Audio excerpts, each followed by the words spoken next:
Hello everyone and welcome back to my channel. If you haven't, please like this video and subscribe and hit the notification bell so you can see every time I create a new video on DIY herbal remedy recipes and food recipes and more.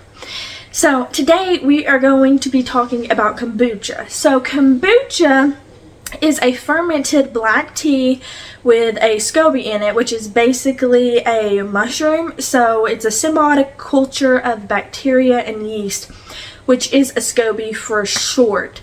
So it's really good to drink it if you have like problems with digestion, an upset stomach, heartburn, or anything like that with your digestive system. It's super healing for that. It's healing if you have an infection or if you've been on a bunch of antibiotics, and it's really good for all things like that. It will restore your gut microbiome, and it just is packed with all kinds of benefits.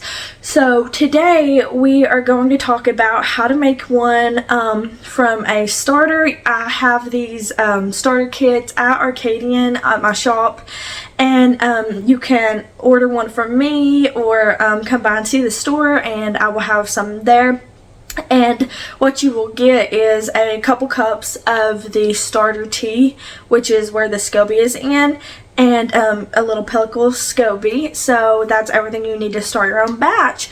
So from there, all you're going to need is some black tea and some sugar and a glass mason jar, cheesecloth, and a rubber band, and then you're good to go. So I have some black tea on the stove right now, and this method is just like if you don't have much time and you don't have time to let your tea cool. So this is a quick and simple way to get it done, you know, within about 15 to 30 minutes depending. So I just got in a pot on the stove one of those big bags of the black Lipton tea, and it's like the gallon bag, and it's, you know, super cost effective. And what you're gonna do, you're gonna get your tea right here in the saucepan, and you're going to put it in a gallon container, like a tea pitcher. You're just gonna pour all of that in here and strain the tea bag leftovers. And what I even do, I give the leftover tea bag to my chickens, and they eat around on it and then bury the rest of it, which is really good to go into the soil. And then I put that dirt on my garden and my herbs, and it just really is a good method. So anyway, what you're gonna do, you're going to go over here to the sink, and you're going to get a cup of sugar right here. I like to add about a cup and a half because I want my Scobies to be really strong and thick, and this is kind of gives them extra food because they are going to eat the caffeine and the sugar that is in this black tea. They're going to eat all of that. So I like to add a little bit of extra sugar, maybe a cup and a half, because I'm going to make a bunch, and then I'm going to water it down. And then that ensures that you got your Scoby plenty of food, especially if you're getting it from somebody and you're like moving it around in like a little baggie or anything like that, and you know, kind of stressing out the fermentation process. I just really like to do that. So what I'm going to do, I'm going to get a spoon and I'm going to mix this up while it is boiling hot. So I'm going to mix that really good so it can just dissolve in there. And I've got about probably just a little over a quarter of a gallon of the strong black tea mixture. And then what we're going to do after that sugar has all melted, we're going to add some cold water to it. We're going to add some cold water so it can melt down, because you've got to keep in mind that your Scoby has to be in between 60 and 90 degrees. So don't refrigerate it, it will kill the Scoby. Don't put the boiling hot tea over it, that will kill it too. So it's got to be in between 60 and 90 degrees, and preferably between 70 and 80 for a very comfortable Scoby. So this is a fast method of doing this. So what I'm going to do, because the tea is so hot even after adding the cold water, I'm going to add a cup of ice. And so a lot of people would be like, that kind of weakens the tea, you know, but the caffeine from the mixture is still going to be in there, and that's what we're wanting along with the sugar, so it will not hurt it because the Scoby's still going to do good with it. So we're just going to mix that all around and let that dissolve. Okay, so now is when we are getting a little more in depth. So here is a few week old Scoby fermented tea. So here is the starter Scoby. It's really thick, it's healthy, you got some little yeast strands all over here, a little bit of carbonation built up with the new pellicle Scoby at top, and this is what a healthy fermented Scoby looks like. If you can kind of see, zoomed in on there, in a clear mason jar. I like these gallon jars because I like to make a bunch, so if I have extra I can give it away or sell it, or have, you know, extra in case something goes wrong. So we're going to take this off and set it aside because we're about to reuse it.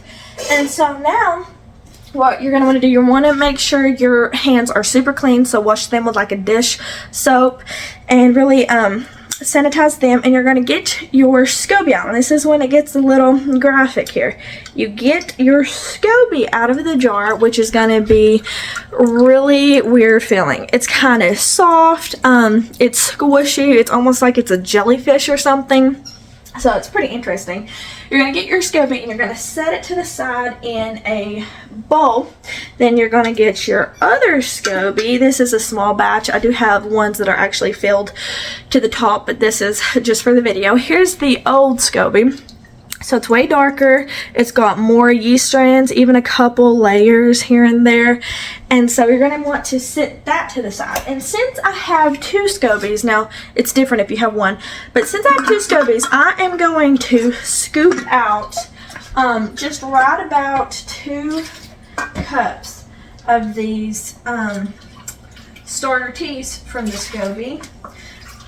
You can even do a little bit more than 2 cups if your Scoby is not so thick and it's kind of more weak, but that's totally optional. So we're going to set this aside. So in another bowl, I am getting the remainder tea, and I'm going to pour that in there and set it aside for here in a little bit, and I'll show you what you're going to do with that extra just here in a second. So what you're going to do now, you're going to clean this jar. So wash it out, disinfect it, make sure it's super disinfected, because if not, you're going to introduce bad bacteria to the blend, and you don't want that. You want the good live cultures of healthy bacteria. You don't want to introduce bad bacteria to it. So disinfect this thoroughly. Okay, so here is the most basic part. So if you are just getting a Scoby from a friend or a store like mine, and you got about a cup of starter tea or 2 cups, you got 1 or 2 Scobies, this is the part for it.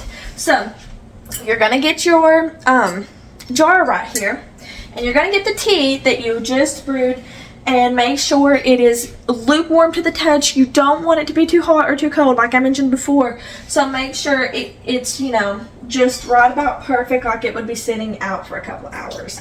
You can refrigerate it if you don't want to add ice, or just do anything you want like that, and that works as well. So you're going to fill this about 3/4 of the way full, like so, with the black sweet tea. Then you are going to get your new Scoby, old Scoby, whichever one you want to use, and you are going to curl that up. Most of them are normally smaller than this. I just curl mine thick sometimes. You just add that in there, and then you are going to get your measuring cup, and you're going to fill this with about a cup. Well, this is not quite a cup. About 1 or 2 cups of starter tea. You can add a little bit more if you're a little concerned about it. Just add that in there. And then you are going to get a little flat piece of cheesecloth. I like to double layer mine. You don't have to, but if you're not careful, ants, gnats, flies, or anything can be attracted to this, because it's almost going to have a vinegary smell when it gets to carbonating, almost like apple cider vinegar, and that's going to attract some things. So you're just going to place a rubber band over this, and then you are good to go. It is that simple. Especially once you get the hang of it, you are definitely good to go. And so it's going to look like this, really healthy, really dark. Your Scoby's already going to really come to life and, you know, be happy. So you're going to sit that in a cupboard or pantry or whatever in the dark. Room temperature, like I said, in between 60 to 90 degrees. Don't refrigerate it. Don't sit it outside or in direct sunlight, and let it ferment for about 2 straight weeks. You can do it for 4 weeks. Some people do it 8 weeks. Even me, sometimes I'll forget about it and leave it for 3 months. And as long as it still has some tea in there, it's just really potent and it's still been fine. That's me. It's totally optional as to what you do, or if you forget about it like I do. And I have a bunch of these, so I don't really worry about it too much. So you're going to sit that aside for 2 weeks, and then after 2 weeks, it's going to look like this one right here. And this one's kind of tinted blue, but you can see it's got carbonation built up, a new Scoby strand, the old Scoby yeast strands, and look at that carbonation, just really built up. It's healthy, it's happy. So now, onto the second fermentation process, because after 2 weeks you can, you know, take the Scoby out, get a cup of your starter, and then you can strain the yeast strands through a metal mesh strainer. And some people drink it. I don't like to. I don't like that sliminess going down my throat, but some people like that. That's totally up to you, but I like to strain them out through a metal mesh strainer or a cheesecloth, and then I will drink it how it is, and it'll already be a little carbonated. But if you want it fizzy and flavored like soda, what you can do, you can get, let's say, some fresh blackberries. You can get them in a bowl, add just maybe 2 tablespoons of sugar, mash that up. I like to get some ginger and chop that up there, dried or fresh. Fresh is the best, but dried totally works too. Even a tea bag or something. Put that in there, mix it all up, pour it directly into a mason jar of any size. Like this one's just a quart mason jar. And then I let that sit for 2 to 3 days, even maybe a week, and then have the lid, and then it's going to seal kind of, because it's going to build up with carbonation. This one you can see the carbonation.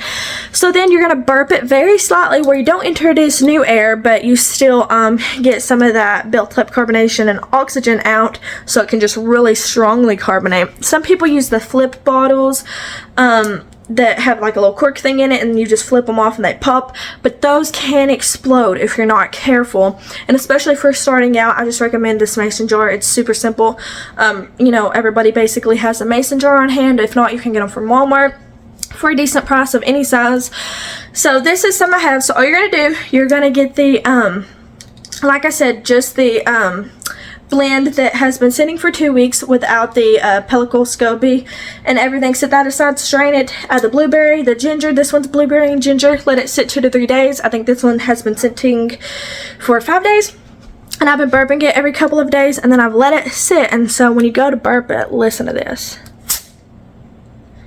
So you're going to really see that carbonation built up. Look at that. It's beautiful. It's ready to drink. So I'm just going to strain these blackberry pulp and ginger seeds and whatnot and ginger root out of there. And then I'm just going to add to a glass, drink a cup of it a day, 1 to 3 tablespoons a day. And that's going to reset your gut microbiome. And it's super simple to make. And then that's just basically everything you need to do. The first fermentation process to the second fermentation process and to the finished product. So thank you so much for watching this video. Like I said in the video before, like and subscribe to my channel, and if you're around the area, please come check out Arcadian Apothecary store. And I am so excited that y'all get to make your own kombucha now. Thank you. I'll see you next time.